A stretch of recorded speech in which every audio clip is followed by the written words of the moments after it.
منہاج women league Spain کے زیر اہتمام رامبلا راوال بارسلونا پر پہلا میلاد فیسٹیول منعقد کیا گیا۔ ڈنمارک، کینیڈا، فرانس، اٹلی سے مہمانوں نے خصوصی طور پر شرکت کی۔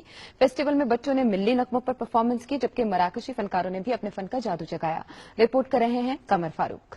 منہاج ویمن لیگ اسپین کے زیر اہتمام رامبلا راول بارسلونا پر ایک میلاد فیسٹیول کا انعقاد کیا گیا، جس میں ڈاکٹر حسن محی الدین اور ویلفیئر اتاشی عمر عباس میلا نے خصوصی طور پر شرکت کی۔ میلاد فیسٹیول میں ڈنمارک، کینیڈا، فرانس اور اٹلی سے پاکستانی اور دیگر کمیونٹی کی خواتین اور بچوں نے بڑی تعداد میں شرکت کی۔ میلاد فیسٹیول میں پاکستانیوں سمیت دیگر ممالک کی تنظیموں نے اسٹال لگائے تھے۔ ڈاکٹر طاہر القادری کی کتابیں بھی شرکاء نے بے حد پسند کی۔ اسلامی کلچر پر مشتمل تاریخی نوادرات کے اسٹال نے شرکاء کی توجہ کو اپنی جانب مبذول کیے رکھا۔ فیسٹیول میں بچوں نے ملی نغموں پر پرفارمنس کی، جبکہ مراکشی فنکاروں نے بھی اپنے فن کا جادو جگایا۔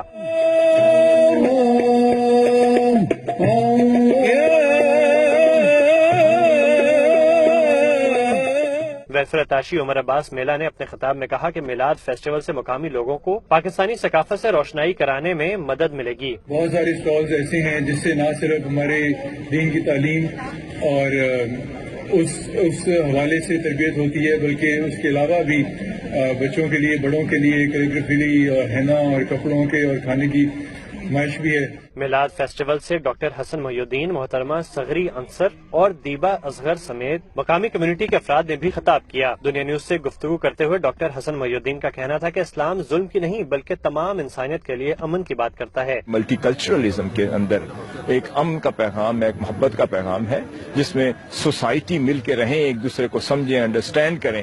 لوگوں کے بچے آئے ہیں، کتلونیا کے بچوں نے ہمارے پروگرامز میں شرکت کی ہے، مختلف ممالک سے ہمارے گیسٹ آئے ہیں۔ ویلفیئر اتاشی عمر عباس میلا اور دیگر شرکاء نے دنیا نیوز کو بتایا کہ میلاد فیسٹیول کا انعقاد خوش آئند ہے۔ اسپیرن میں میلاد فیسٹیول میں خواتین اور بچوں کی بڑی تعداد میں شرکت سے یہ بات واضح ہوتی ہے کہ پاکستانی بچے اور خواتین مقامی معاشرے کے ساتھ ساتھ باہمی تعاون اور روابط چاہتے ہیں، اور ایسے فیسٹیول روابط بڑھانے کے لیے نہایت ضروری ہے۔